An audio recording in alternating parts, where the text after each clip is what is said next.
हम सब पुनर्जन्म लेते लेते माना आत्मा इस शरीर रूपी कॉस्ट्यूम को चेंज करती रहती है। यहाँ उनका अवतरण बताया गया कि परमात्मा आकर अवतरित होते हैं और इस दुनिया को वो ट्रांसफॉर्म करते हैं। हर कर्म करते हुए ज्ञान को अप्लाई करूं, उस ज्ञान को प्रैक्टिकल यूज करूं, तभी वो कर्म श्रेष्ठ होगा। तो भाई जी आगे श्री कृष्ण जी ने कहा, इस पुरातन योग को सबसे पहले सूर्य से कहा था। और अर्जुन ने पूछा, हे कृष्ण, तुम्हारा जन्म पीछे हुआ है और सूर्य पुरातन है, फिर हम यह कैसे जान सकते हैं कि आपने यह कर्मयोग सूर्य को कब सुनाया था? तो श्री कृष्ण जी ने कहा, मेरे और तेरे बहुत से जन्म बीत गए हैं, सो उन सब जन्मों का वृतांत मैं जानता हूँ। इसका भावार्थ क्या है? यहाँ हमें समझना है सूर्य का भाव है सूर्यवंशी आत्माएं, जो टॉप क्वालिटी आत्माएं हैं जो इस धरती पर आई, उनको परमात्मा द्वारा ये ज्ञान सुनाया गया। और फिर आगे ये वर्णित है पुनर्जन्म के बाद कि श्री कृष्ण जी अर्जुन को कह रहे हैं कि तुम अपने पिछले जन्मों को नहीं जानते, जी। मैं जानता हूँ।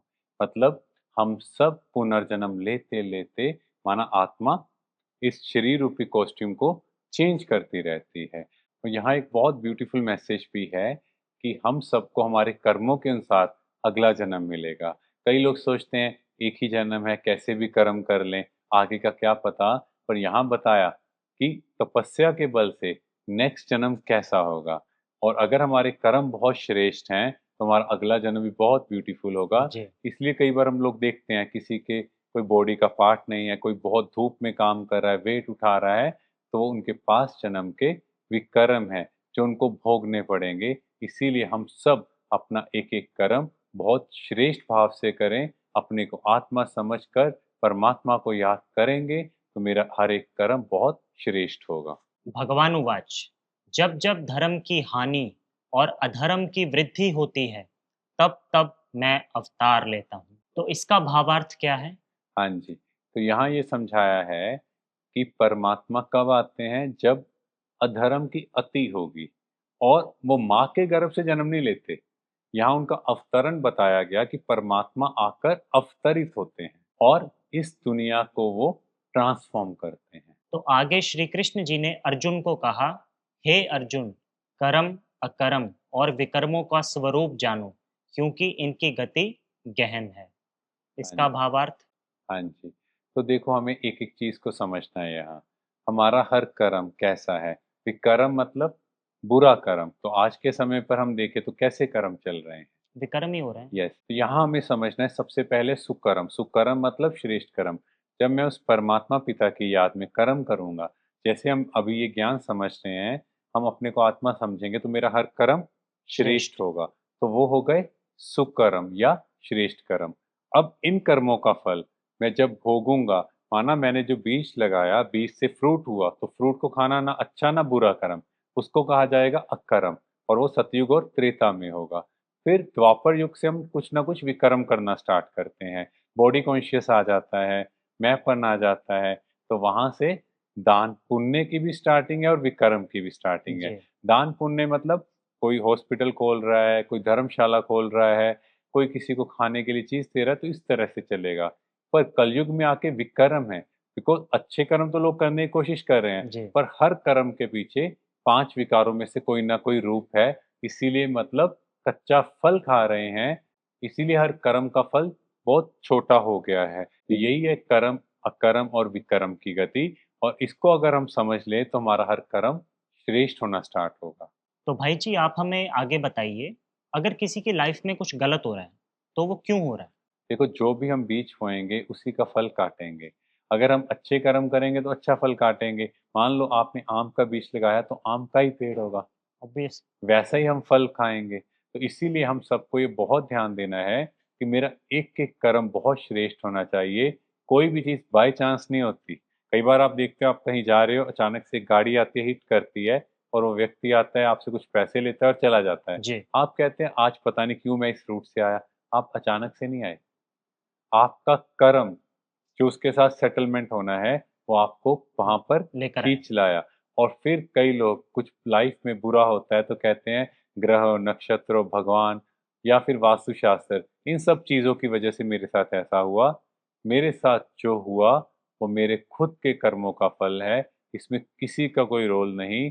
मुझे अपने कर्मों को या तो परमात्मा की याद से खत्म करना है या फिर कर्म भोग, माना शरीर की पीड़ाएं या फिर कोई मेंटल हेल्थ इश्यूज या रिश्तेदारों में कुछ ना कुछ ऐसी प्रॉब्लम्स आएंगी जिससे मेरा पास्ट कार्मिक अकाउंट सेटल होगा। तो आगे श्री कृष्ण जी अर्जुन से कहते हैं, हे अर्जुन, द्रव्यमय यज्ञ की अपेक्षा ज्ञान यज्ञ से श्रेष्ठ है। ज्ञान प्राप्त होने पर संपूर्ण कर्म ज्ञान में समाहित हो जाते हैं। इसका भावार्थ क्या है? मीन्स मेरा हर कर्म ज्ञान स्वरूप हो। ज्ञान की समझ आना अलग बात है, पर उस ज्ञान को प्रैक्टिकल लाइफ में अप्लाई करना वो सबसे इम्पोर्टेंट चीज़ है। जी। इसीलिए एक शब्द आता है ज्ञानी तू आत्मा, मतलब मैं हर कर्म करते हुए ज्ञान को अप्लाई करूं, उस ज्ञान को प्रैक्टिकल यूज करूं, तभी वो कर्म श्रेष्ठ होगा। अगर मैं उस ज्ञान को अपनी प्रैक्टिकल लाइफ में अप्लाई नहीं करूंगा तो लोग कहेंगे ये बोलते कुछ हैं करते कुछ हैं। हाँ जी। तो इसीलिए पहले उस ज्ञान को प्रैक्टिकल अपनी लाइफ में अप्लाई करो, फिर आप बोलोगे तो आपकी वाइब्रेशंस उनके उस संस्कार को बदलने में मदद करेंगी। हाँ जी। और सबसे बड़ी चीज है खुद को बदलना, इतना प्योर बनाना, मतलब 24 कैरेट गोल्ड जैसा। तो आगे श्री कृष्ण जी कहते हैं, ज्ञान रूपी अग्नि संपूर्ण विकर्मों को भस्म कर देती है। इसका भावार्थ क्या है? यहाँ ये समझना है कि ज्ञान की संपूर्ण नॉलेज से ही, ज्ञान की समझ से ही हम अपने पास्ट कार्मिक अकाउंट को सेटल कर सकते हैं। मान लो मेरी लाइफ में कुछ नेगेटिव सिचुएशन आई, अब मुझे ज्ञान की समझ है तो मैं कहूँगा कोई बात नहीं, मैंने पिछले जन्म से इससे कुछ उधार लिया था। मान लो कुछ गलत उनके साथ किया तो मैंने एक तरह से उधार लिया, जी। और इस जन्म में वो सेटल हो रहा है in the form of EMI. जैसे किसी ने कोई बाइक खरीदा, अब उसको उसकी ईएमआई देनी है, बट बाय चांस उसने इस जन्म में उसकी ईएमआई नहीं दी तो नेक्स्ट जन्म में विद इंटरेस्ट वो ईएमआई सेटल करनी है। तो बिल्कुल। जब हम ये समझते हैं सामने वाला गलत कर रहा है पर मेरे अंदर कौन सा भाव है कि मेरे पास्ट के कार्मिक अकाउंट सेटल हो रहे हैं, तो बहुत जल्दी वो प्योर भावना से उनकी ब्लैक बॉल्स धीरे धीरे सेटल हो जाएंगी और हमारी वाइट बॉल्स उनको भी ट्रांसफॉर्म कर देंगी। हाँ जी।